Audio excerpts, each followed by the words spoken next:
Είσαι μεγάλος όταν ο άλλος είναι πώς το λέμε. Είσαι μεγάλος. Βλάκας. Όχι. Σταματήστε! Όχι μ***κας. Δεν ξέρω. Είσαι ένας μεγάλος. Βλάκας, ηλίθιος. Όχι, όχι, όχι, αλλιώς βγάζει αέρα αυτό το μηχάνημα.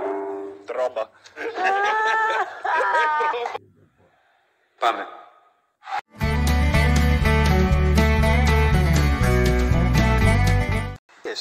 Εγώ Μαλάκιον. Τι είσαι? Το λέω.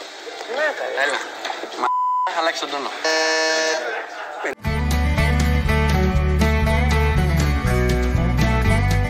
Τα αγκούρια. Και ο χρόνος αρχίζει από ρουκ, ζουκ. Πράσινα και κάθεσαι πάνω. Εσύ. Πράσινα. Αγκούρι. Θες να μιλήσω εγώ με αγκούρι. Άντε γεια! Άσε να μιλήσω με τον αγκούρι.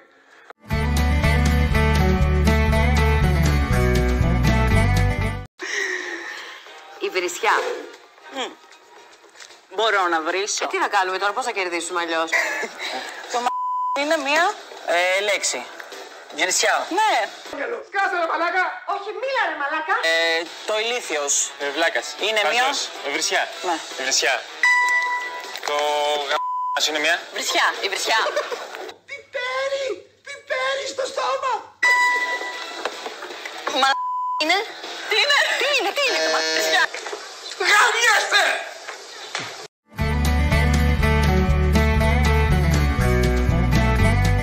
Κάνει τσιου τσιου. Το πουλάκι. Το πουλί. Γεννητικό όργανο. Αλλιώς. Νίνο Πούτσο.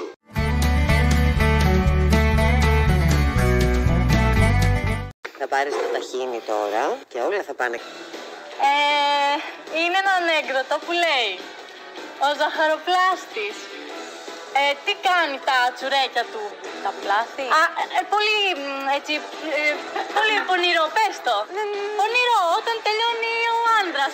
Τι κάνει. Τα χώνω. Στα όλα παθιάρι. Να σε χύσω. Τι λες ρε κακομοίρη.